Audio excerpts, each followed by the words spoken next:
Jesus.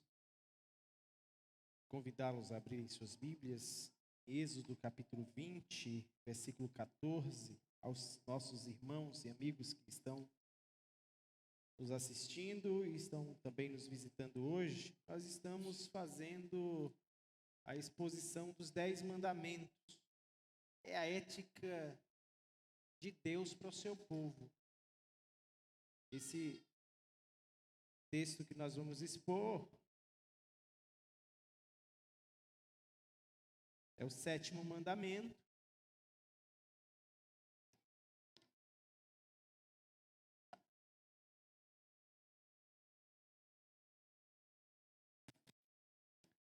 Convido você que leia comigo esse mandamento breve, tão pequeno, contudo, tantas verdades embutidas nele. Eu creio que você veio aqui antes de lermos. Você acredita que Deus te trouxe aqui para ouvir esta palavra? Você nem sabe o que vou dizer, mas eu gostaria que você ouvisse todas as palavras que serão ditas aqui, como vinda do próprio Deus, para fazer correções para as nossas vidas. Então, com toda humildade, vamos ler esta passagem e em seguida faremos uma outra oração. Texto: não, todos juntos, não adulterarás. Senhor, nós nos reunimos aqui, neste lugar que foi consagrado para adoração ao Senhor. Sabemos que onde o teu povo está, o Senhor também está presente. Convictos desta verdade, desta realidade da presença de Deus, e nós com muito temor estamos aqui, com todo respeito ao Senhor, que tem zelo pelo teu povo.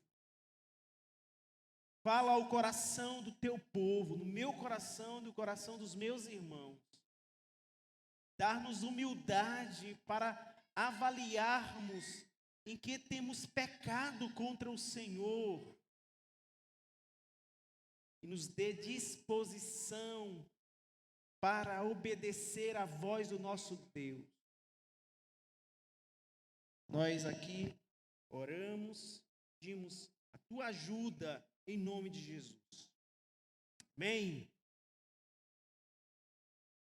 Quem criou a intimidade sexual? Quem criou o sexo? Tenha certeza que não foi Satanás. O próprio Deus criou a intimidade sexual. A visão bíblica para esse tema começa no reconhecimento da sexualidade como dom de Deus. Tudo que Deus criou, ele viu que era muito bom. Quando lemos em Gênesis capítulo de número 1, versículo 28, nós vemos aqui nesta passagem, quando Deus criou Adão e Eva, ele deu ordens para que eles se multiplicassem. Ninguém se multiplica só por pensamentos. É preciso se unir, uma só carne. E assim, Deus fez com que seres humanos se multiplicassem. A Bíblia, então, celebra o ato sexual de amor exclusivamente entre um homem e uma mulher, como um dom dele. Uma grande bênção. Gostaria de convidá-lo nessa introdução para ler comigo o texto de Provérbios capítulo 5, de 15 a 19. E percebam que o sábio, ao escrever essas palavras, ele diz em Provérbios 5, versículo 15: bebe a água da tua própria cisterna Veja que o sábio está falando uma linguagem figurada. Bebe a água da tua própria cisterna e das correntes do teu poço. Derramar-se-iam por fora as tuas fontes, e pelas praças os ribeiros de águas? Sejam para ti somente, não para estranhos contigo. Seja bendito o teu manancial, e alegra-te com a mulher da tua mocidade. Costa de amores e gazela graciosa, sacie-te os seus seios em todo o tempo. Embriaga-te sempre com as suas carícias. Talvez você esteja ouvindo estas primeiras palavras e se sente um pouco desconfortável, achando que esse assunto deveria ser um assunto para os casais. Como se esses assuntos não pudessem ser ditos para os meninos, para as crianças. Mas eu digo a você, que talvez esteja ainda com suspeita sobre esse assunto. As nossas crianças têm sido bombardeadas com uma visão distorcida sobre esse assunto. E elas, mais do que os adultos, precisam aprender a ter uma visão bíblica sobre esse tema. Se você tiver dificuldade, você vai conversar com seu filho quando chegar em casa. Talvez eu vou dar trabalho para você, mas é importante lembrar, Deus escreveu essas palavras e as escrituras não podem ser suprimidas. Não existe um assunto sequer que devamos esconder para os nossos filhos. Precisamos, com muito respeito, com muita piedade e pureza, tratar sobre esse tema. Estou falando, então, com base em Gênesis 1, Provérbios 5, que Deus, Ele celebra esta intimidade do casal.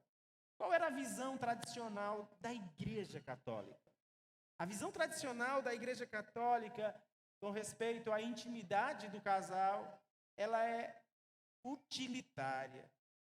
Para o catolicismo romano, o sexo ele era exclusivo para procriação. Por isso que eles batem muito em cima de todo o sistema de controle de natalidade, porque entendem que o próprio Deus estabeleceu esta questão como algo para a procriação para as futuras gerações.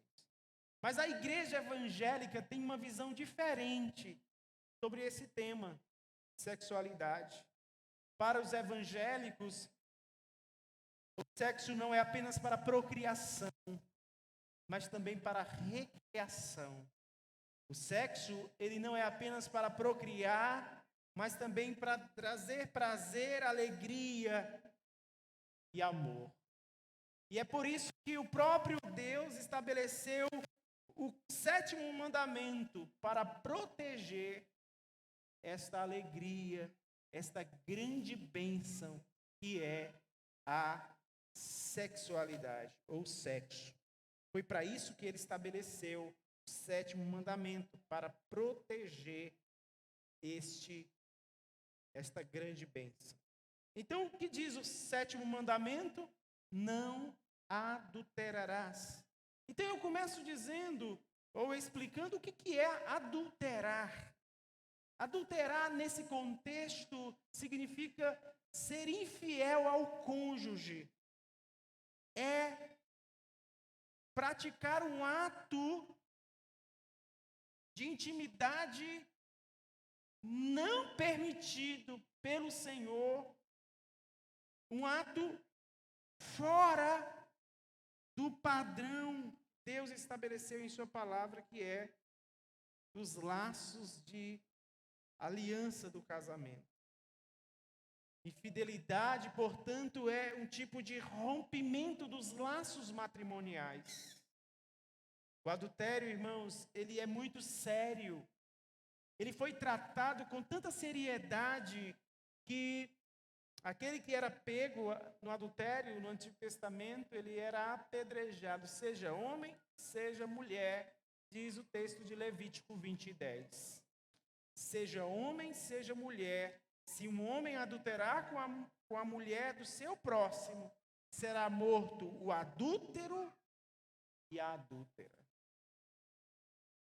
Queridos, Deus sempre levou a sério essa questão. Mas eu preciso lembrá-los que ter relações sexuais não é a única maneira de cometer adultério. E aqui nós começamos a funilar o mandamento. Porque às vezes se perguntassem para você se você já traiu sua esposa alguma vez na vida, você diria, graças a Deus eu nunca pratiquei adultério. Mas talvez para você praticar adultério é ter um ato físico com outra pessoa. Mas as Escrituras deixam claro que não é apenas o ato, mas tudo que causa adultério é proibido. Deixa eu dar alguns exemplos para que a gente possa se aproximar mais desta verdade. Por exemplo, quando um homem casado começa a flertar com outra mulher no trabalho, por exemplo, começa a elogiá-la, começa a convidá-la para tomar um sorvete ou sair para alguma situação em que, sendo casado, ele começa a focar ou flertar com esta mulher. Deus proíbe esse tipo de coisa, flertar. Ou um outro exemplo, quando um solteiro se aproxima de uma mulher casada com uma intenção de tomar gosto ou de pegar algum proveito dessa intimidade. Nós temos problemas em nossa cidade, temos problemas em nossas igrejas sobre esse tema. Jovens solteiros tendo intimidade com mulheres casadas. Em 1 Coríntios capítulo 15, ou melhor, capítulo 5, Paulo, ele estava confrontando a igreja em Corinto sobre um assunto. Qual era o assunto? O filho estava tendo intimidade com a madrasta. Dentro da igreja tínhamos membros cometendo esse tipo de pecado. E Paulo diz, expulsa o malfeitor do meio de vocês. Vocês já pecaram por negligenciar essa questão. Precisamos nos lembrar, meus irmãos e irmãs, que a maioria das relações adúlteras não começa com o sexo. Começa com flertar, com aproximar-se, ou com aquele apoio emocional que às vezes a mulher pode ter no trabalho, compartilhando com o melhor amigo, que não é o marido, fazendo do colega o seu melhor amigo, compartilhando situações de dificuldades no seu casamento. Ali começa o adultério e ali certamente a queda está à vista. Isso não apenas em relação à mulher, mas em relação ao homem. Talvez você esteja na sala de bate-papo na internet, sendo casado, você está numa sala de bate-papo com mulheres que estão disponíveis, ou com homens que estão disponíveis. Disponíveis para quê? Para se envolverem intimamente. Você está dando já brechas para que o adultério aconteça. Então, o mandamento não é apenas o ato em si, mas tudo aquilo que leva ao ato. Além disso, irmãos, o 7º mandamento, ele proíbe toda forma de imoralidade sexual. Por exemplo, a fornicação, que é a relação sexual entre um jovem solteiro com a sua namorada ou com seu namorado. Deus te ama tanto e permitiu que você ouvisse esse sermão nesta noite para te ajudar a ter uma vida de pureza e santidade para a glória dele. Meus irmãos, a fornicação é também um pecado proibido no 7º mandamento. Aí, talvez você diga assim, pastor, o senhor é um menino, não sabe de nada. Só o que nós temos em nossas igrejas, problemas de fornicação. Podemos até ter problemas de fornicação, mas como pastores nós vamos pregar que isso é pecado e precisa ser abandonado. Precisamos ter consciência de que a fornicação trará grande prejuízo para o seu futuro casamento.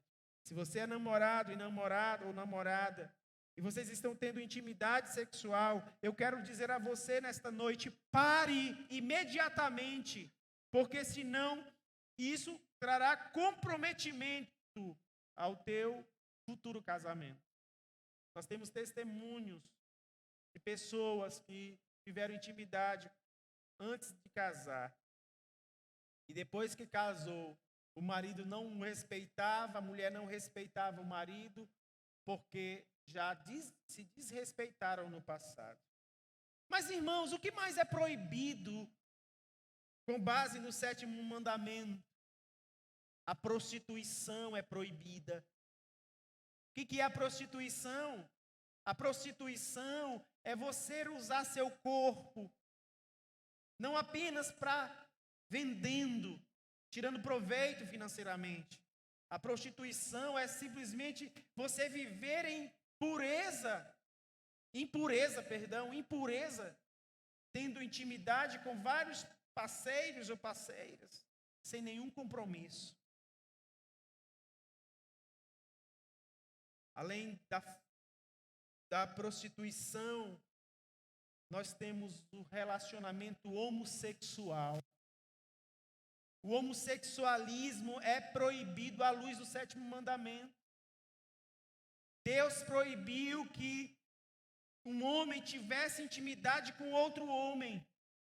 Lá em 1 Coríntios 6, 9, que é um eco de Levítico 18, 22 e Levítico 20, 13. O que diz em 1 Coríntios 6, 9? Ou não sabeis que os injustos não herdarão o reino de Deus? Não vos enganeis, nem impuros, nem idólatras, nem adúlteros, nem efeminados, nem sodomitas. Temos aí 3 expressões fortes nesse versículo. Impuros, que está ligado a toda e qualquer impureza moral, sexual, isso envolve casados e solteiros. Adúlteros e efeminados e sodomitas. O homossexualismo é proibido à luz do 7º mandamento. Crianças e adultos, nós precisamos aprender o caminho da ética bíblica. O texto de Levítico 18, 22 diz: com homem não te deitarás, como se fosse mulher, é abominação. Em Levítico 20, 13 diz, o que diz? Se também um homem se deitar com outro homem, podem continuar a leitura? Como se fosse mulher, ambos praticaram coisa abominável, serão mortos, o seu sangue cairá sobre eles. Irmãos, quem mandou escrever isso foi o próprio Deus. Deus é um Deus puro, santo, que abomina todo tipo de pecado. E nesse ponto, ele estabeleceu, não adulterarás. E o adultério contempla o adultério da natureza. Paulo escreve em Romanos capítulo 1 e mostra que os homens trocaram as relações naturais por algo reprovável.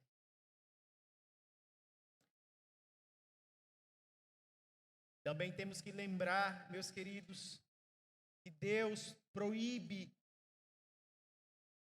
um sexo com mais do que o homem e a mulher. Quero ainda lembrá-los que é igualmente proibida a violação sexual, incluindo estupro, pedofilia, incesto ou qualquer forma de abuso sexual dentro do casamento. Como esse mandamento é amplo, como esse mandamento é profundo, não há exceções para nós. Mas, irmãos, eu convido você que vá até Mateus capítulo 5, versículo 27 e 28, porque por enquanto eu estou falando de adultério, numa perspectiva tradicional, mas o próprio Filho de Deus, ele mostrou que existe adultério no coração. Versículo 27 diz: ouvistes que foi dito, não adulterarás. Eu, porém, vos digo, podem ler comigo, qualquer que olhar para a mulher no coração. Olha o que Jesus está dizendo. Jesus está dizendo, irmãos, que ainda que não cometamos o ato físico com o nosso órgão, mesmo assim podemos ser culpados do pecado sexual por causa dos nossos pensamentos e nossas fantasias. Ninguém escapa. Desejar uma mulher ou um homem e imaginar as possibilidades sexuais, isso é adultério no coração. E Jesus diz que no coração já adulterou com ela. É claro que as consequências, elas são diferentes da consequência do ato físico, mas diante de Deus, nós transgredimos o mandamento da mesma forma. Ouça o que diz Kevin DeYoung sobre este sétimo mandamento. Aspas, o sétimo mandamento claramente tem uma imensa gama de aplicações. Não basta pensar, bom, nunca cometi adultério contra minha esposa. Ele engloba sexo antes do casamento, pornografia, bestialidade, sexo entre homens ou entre mulheres, infidelidade conjugal e lascívia no coração.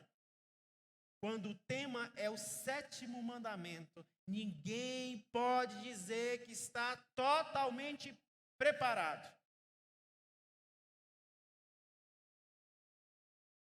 Queridos irmãos, se fôssemos salvos pela obediência da lei, nós não seríamos salvos. Ninguém se salvaria.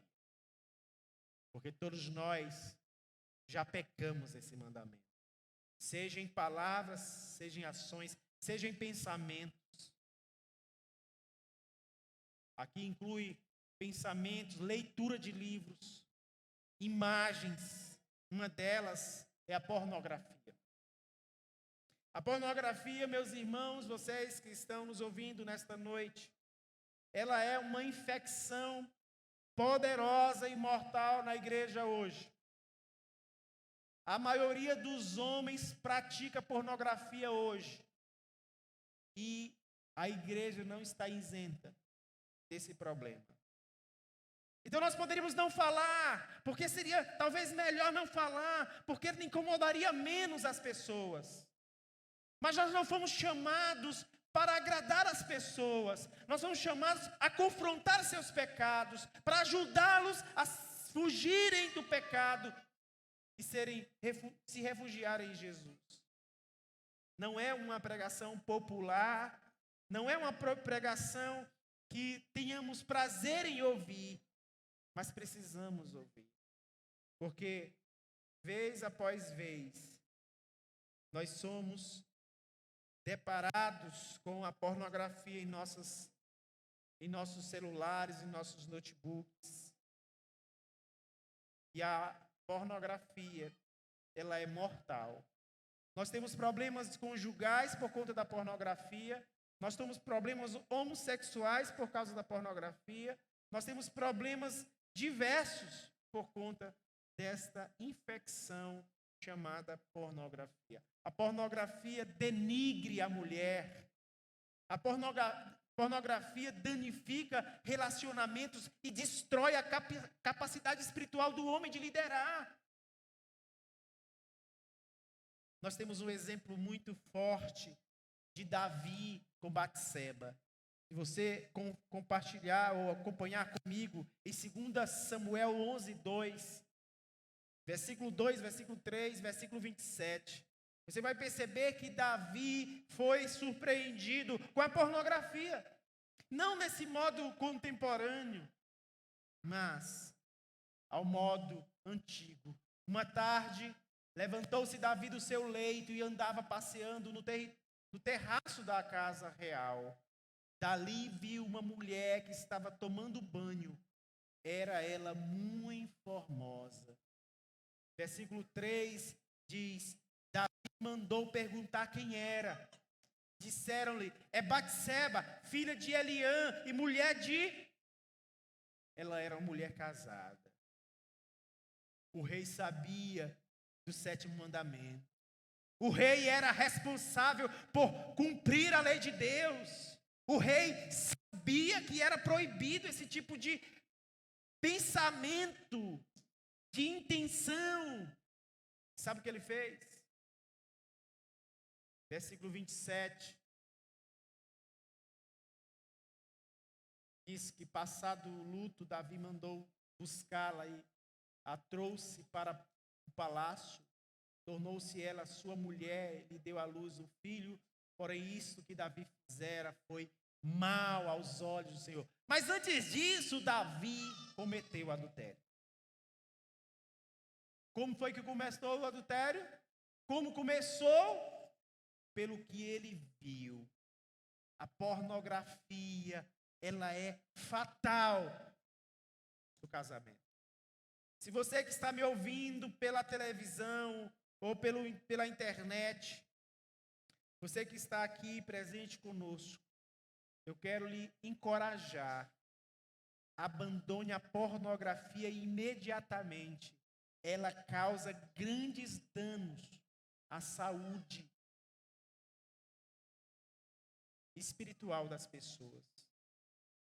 Os psiquiatras afirmam, baseado em seus estudos sobre o poder da pornografia, e diz que ela é mais dependente, ela causa mais dependência no cérebro do que qualquer droga mais potente que exista no mercado.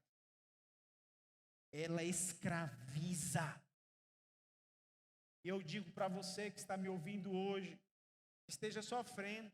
Você não é só culpado, você também é vítima do pecado. Você também foi atingido pelas setas de Satanás.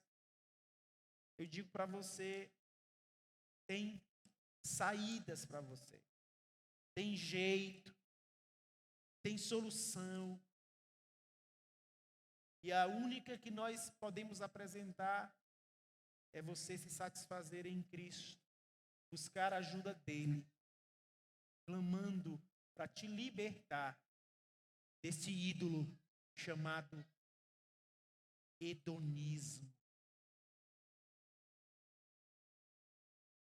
Meus queridos, Davi, assim como muitos crentes, ele pensou que podia pecar impunemente. Davi pegou a mulher alheia, Davi planejou a morte do marido, Davi pegou a mulher e levou para o seu palácio e morou com ela como esposo, esposa.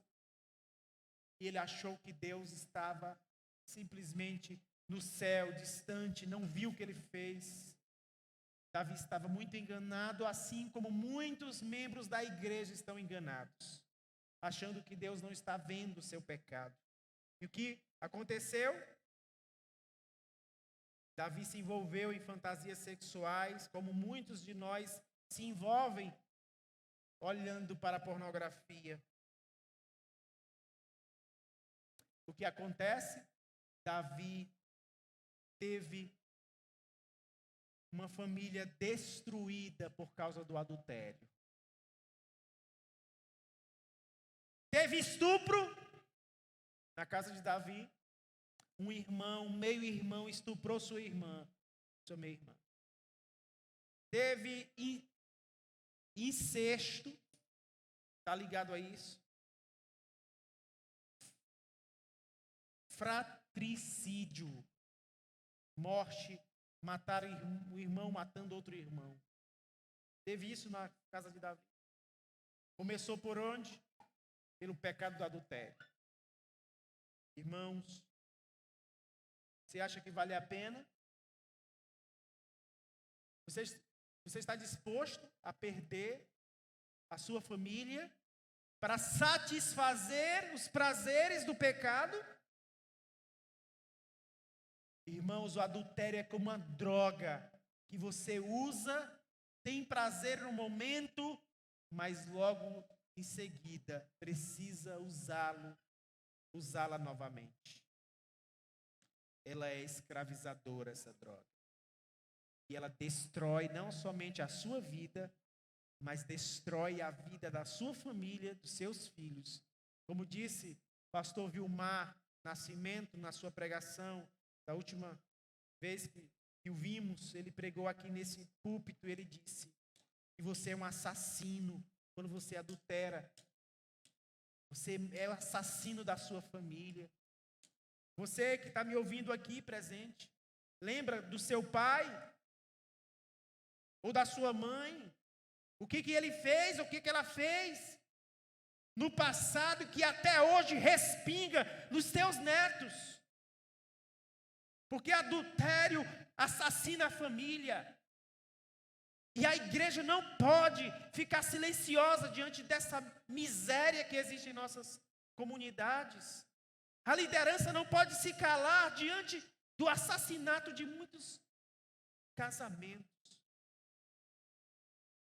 Mulheres que estão sofrendo, homens que estão sofrendo, eles prefeririam morrer. Filhos que são rejeitados pelo pai adúltero, pela mãe adúltera. Porque adultério mata as afeições. O adultério mata a alegria da família. Nós não podemos planejar, nem ao menos pensar na possibilidade. Deus nos ama tanto que Ele deixou esse mandamento para preservar o amor, o prazer da família.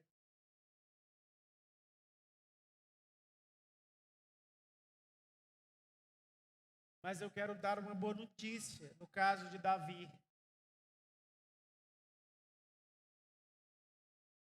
A boa notícia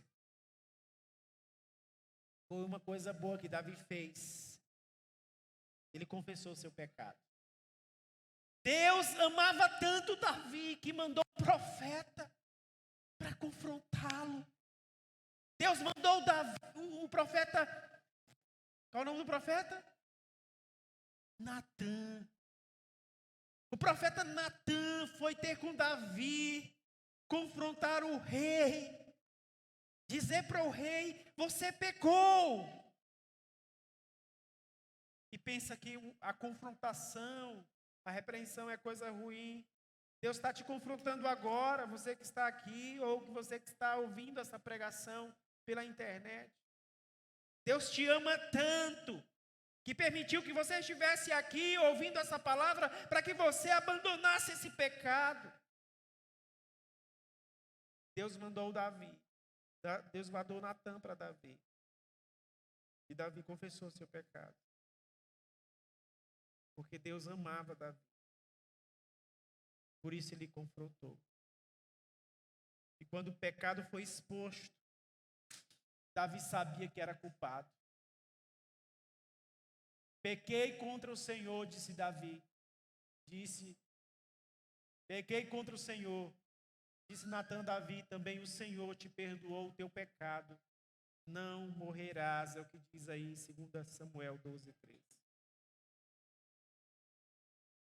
Ele confessou o seu pecado. Há muitas lições a aprender com essa conversa de Davi com Natã. Eu gostaria de lembrar algumas dessas lições. E a primeira que nós podemos aprender é que não podemos esconder nosso pecado diante de Deus. Não podemos esconder o nosso pecado. Não conseguimos escondê-lo. Eu estava lendo recentemente sobre esse assunto. E um autor, escrevendo, disse que no século 17 e 18, muitos pastores, um pastor, na verdade, fazendo pesquisas nas atas das igrejas de uma região ali da Escócia, nas igrejas da Escócia, ele encontrava, na maioria das atas, problemas ligados ao sexo e ao casamento. Disciplinas, problemas de divórcio. E ele mostrou nesse estudo que o problema não ficou lá. E o problema chegou aqui e está presente. Uma agência nos Estados Unidos de pesquisa, uma agência cristã, fez uma pesquisa entre os membros da igreja nos Estados Unidos. E dos membros da igreja nos Estados Unidos, 33% dos casais já são recasados.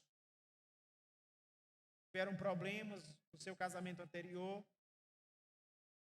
E o estudo mostra que no mundo a taxa é de 34% de problemas com recasados. O que ele mostrou é que a igreja e o mundo estão igualzinhos. Lamentável dizer isso, mas é verdade. É lamentável, nós poderíamos chorar. Hoje, esse sermão não é para a gente sorrir, é para a gente chorar de tristeza. Como o nome de Deus é desonrado no meio da igreja. Como o nome de Deus é vilipendiado entre nós. Mas podemos aprender com Davi. E não escondemos o pecado. De Deus não se esconde. Você pode esconder do pastor da igreja. Pode esconder da sua esposa. Ela nunca vai saber. Mas Deus viu. E Deus julga o pecador. Uma outra coisa que nós aprendemos é que o pecado sempre tem consequências. Na vida de Davi, na minha vida e na sua vida, tem consequências. Aprendemos, pelo fato de a imoralidade sexual se desenvolver às escondidas, nós precisamos de apoio franco de outros crentes, de pastores para nos ajudar a nos afastar do pecado. Vocês viram, no caso de Davi, alguém precisou ir até ele, alguém o confrontou. Precisamos de ajuda, precisamos de apoio. E finalmente aprendemos que quando pecamos, devemos nos voltar imediatamente para Deus e confessar nosso pecado. Esse talvez seja um dos passos mais difíceis para a gente dar. Ir até Deus. Confessar o nosso pecado diante de Deus e diante do outro. Salmo 51 é o salmo da confissão de Davi. Mas eu não quero ler o salmo porque vocês já conhecem o salmo. Eu quero ler apenas uma referência das duas que selecionei aqui. Eu quero ler a primeira, Provérbios 28, 13. Eu gostaria que você acompanhasse na projeção aqui atrás. Provérbios 28, 13. Olha só o que tem na projeção. Podem ler comigo? O que encobre suas transgressões jamais prosperará, mas o que as confessa e deixa alcançará misericórdia. Você quer alcançar misericórdia nesta noite? Confesse seu pecado diante de Deus.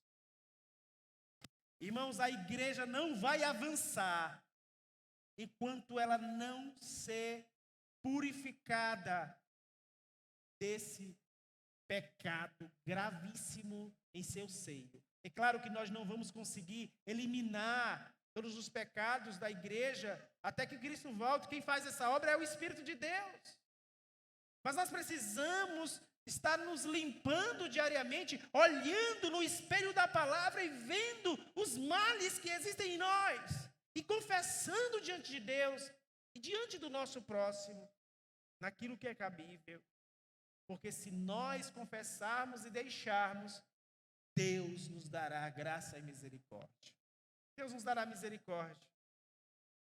E por último, das duas passagens, 1 Tessalonicenses 4, versículo 3 em diante, o apóstolo Paulo, escrevendo à igreja em Tessalônica, diz: pois esta é a vontade de Deus. Qual é a vontade de Deus? Que vos abstenhais prostituição. Versículo seguinte: que cada um de vós saiba próprio corpo em santificação e honra, não com desejo de lascívia, como gentios que não conhecem a Deus, e que nesta matéria ninguém ofenda nem defraude o seu irmão, porque o Senhor, contra todas essas coisas, como antes vos avisamos e testificamos claramente, é o vingador. Porquanto Deus não nos chamou para a impureza, e sim para dessarte. Quem rejeita estas coisas não rejeita o homem, sim a Deus, que também vos dá o seu Espírito Santo. Queridos irmãos, está aqui uma breve exposição do sétimo mandamento. Portanto, nos proíbe o adultério, toda e qualquer forma de imoralidade sexual, prostituição, fornicação, homossexualismo, pedofilia, estupro, incesto e adultério no coração.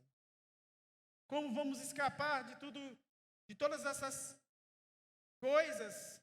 Como podemos ser salvos diante dessa verdade tão poderosa de que ninguém está isento de cometer esse pecado? Cristo, Ele é aquele que viveu uma vida pura.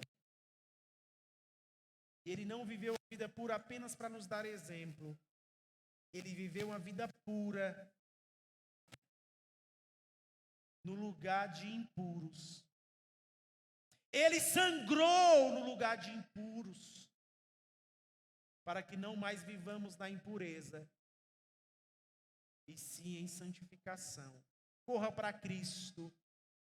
Você já fez muitas promessas, mas nenhuma delas você conseguiu êxito, e nenhuma delas você conseguiu êxito. Eu quero lhe conclamar: corra para Jesus. Vamos orar nesse momento. Depois dessa oração, convidar o pastor Marcos para as considerações finais. Nosso Deus, Tu nos amas tanto que Tu permitiste que estivéssemos aqui para ouvir Tua palavra, jovens solteiros e homens e mulheres casados, ouvindo uma palavra sobre a pureza sexual. Talvez alguns estão pensando que não tem mais jeito, já praticamos, já nos unimos antes do casamento, já temos intimidade há bom tempo. Estão sendo enganados pelo pecado. Estelionatário chamado Satanás tem iludido muitos jovens e não tem mais jeito. Mas, Senhor, nesta noite, abra os olhos dessas pessoas para verem, perceberem e acreditarem que é possível dizer não ao pecado, a parar de fornicação, de adultério, toda e qualquer impureza sexual. Imediatamente opera nos corações do teu povo, opera nos corações daqueles que estão aqui conosco, Senhor. Os ajude a lidar com esta questão tão difícil, desta escravidão que o pecado leva muitos a viver e a praticarem. Que a tua igreja seja mais pura, para que teu nome seja louvado no meio da tua igreja.